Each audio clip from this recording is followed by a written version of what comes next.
G'day friends and welcome back to Aussie Moto and Outdoors. It has been a while and yes, I have myself a new motorcycle. This is a Honda CB750 Hornet in white and she is absolutely gorgeous. Let's check her out in a quick fire review. Aussie, Moto and Outdoors. So let's get some fuel in her and take it down and then back up the Gillies highway. If you're not familiar with the Gillies highway, it is 230 something corners in a space of 19 k's. It's a really good twisty road. We're not going to do anything silly on this ride. As you can see, she needed a service at this point. She has had one since. Have a listen to that standard exhaust, really not too bad. So let's check out the ergos. I'm 6 foot tall, just a touch over 6 foot. I weigh about 80 kilos. As you can see, I can flat foot this bike very easily. Quite comfortable. Look at the angle of the knee and the hips. You can tuck in if you like, or you can just sit back and ride it comfortably. The ride home from the dealership was 400 kilometers. I didn't have an issue doing that. It was quite enjoyable.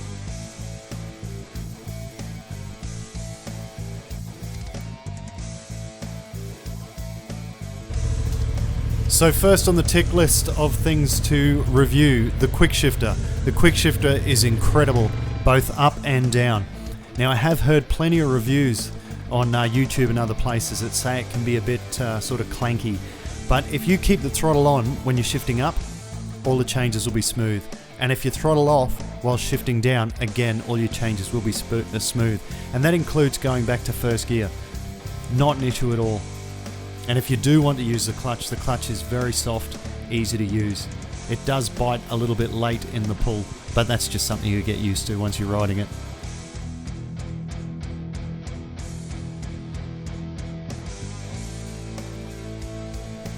Next up, let's have a look at these mirrors. Now a lot of the things I'm going to be talking about, I will be making a comparison to my old bike, which was a Yamaha R3. And I know that may not be a very fair comparison because they're completely different bikes, but it is a comparison I'm going to make nevertheless. These mirrors, you get good visibility, you can see past your elbows. As you can see here, as a car comes past me on my right, you can see it quite clearly in the mirror as it goes. Next up, let's check out the exhaust. Now you did hear it moments ago, and there's a clip later on where you can hear it as well.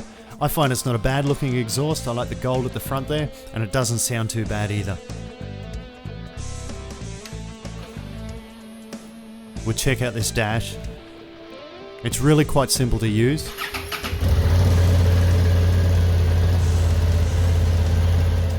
I was really impressed with this dash. You can see there it's a very bright sunny day, and yet you can still see the dash really clearly.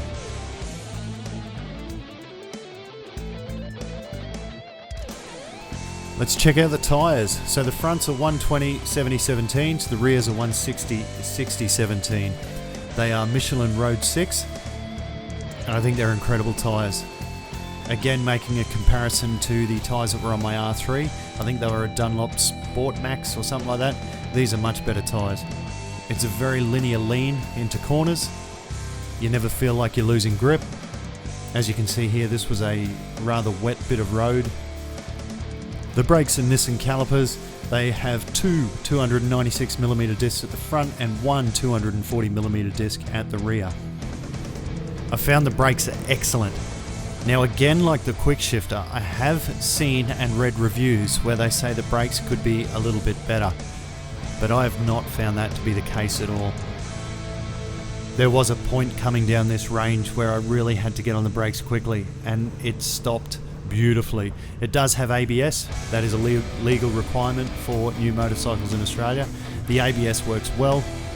You do feel it letting you know that it's ABSing sometimes, but it's not particularly unsettling.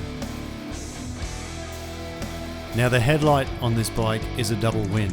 I reckon it looks awesome, and it is an incredible light. I've done quite a bit of night riding so far, and you can see so far, and it is so bright.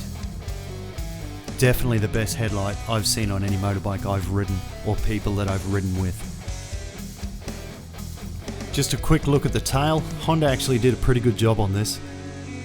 Some of the bikes, the tail is absolutely massive, monstrosity, disgusting, but this one doesn't look too bad.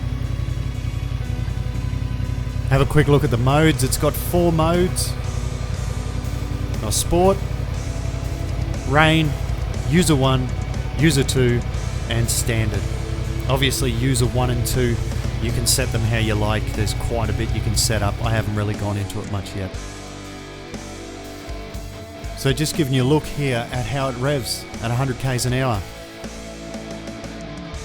100 k's an hour is about 60 mile an hour. So it's just under 4,000 RPM, purring along nicely.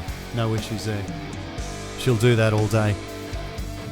One thing the bike is missing is cruise control, because it's ride-by-wire throttle, everything's digital. Surely it's just a bit of code they could have written into it to give it cruise control. Plus a switch, I suppose. But they didn't do that, doesn't matter. So here's a couple of things you don't like to see when you're heading down the range. Roadworks, a line-up of traffic, and a wet road. Fortunately the light went green just as I came up here, but as you can see there were cars all the way down. On the limited areas there are to pass cars on this stretch of road, they were all just full of cars. Here's a spot up here where people take advantage of it and try and get around a few. You can see there's a truck pulled up for people, but I did the opposite. I decided to pull up, get off the bike, stretch the legs, take a couple of photos and let all the traffic, all the congestion pass.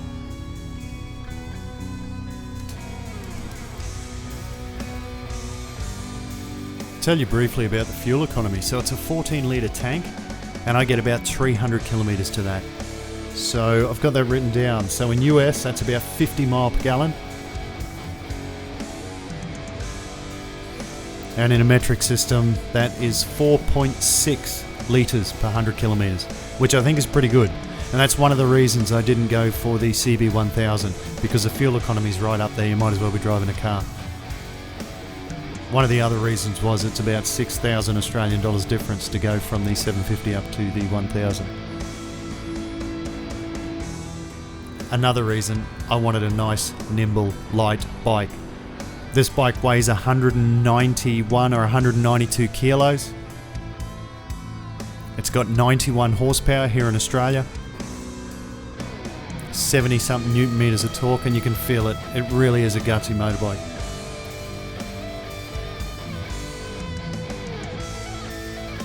This stretch of road, like I was saying, it's 230 something corners in a space of 19 kilometres. You get a lot of motorbikes on this range. It's called the Gillies Highway. Look it up, have a look.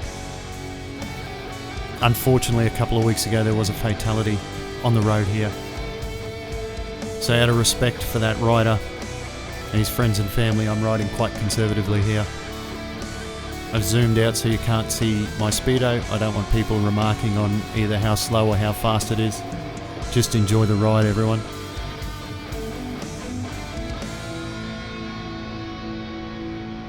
It's a good opportunity here to feel the suspension as well.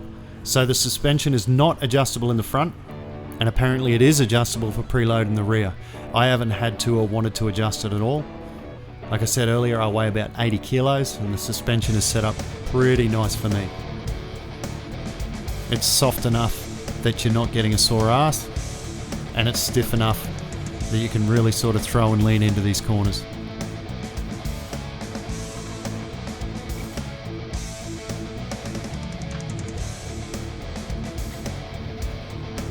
When you're sitting at 100 Ks at 4 grand, you can actually drop all the way back down to third gear without much issue. So if you're wanting to take off, not that I race, but if you're wanting to, third gear 100 Ks an hour gives you a pretty good start. If you've got it in standard mode, the wheel will not stand up and you will not lose traction. So after such a nice stretch on the going up the Gillies here, I met up with some more traffic. So again, just relax riding for me. Pull up, stretch the legs, take some photos. Right up the top here, heading back in towards Atherton. Beautiful view that unfortunately my GoPro does little justice to.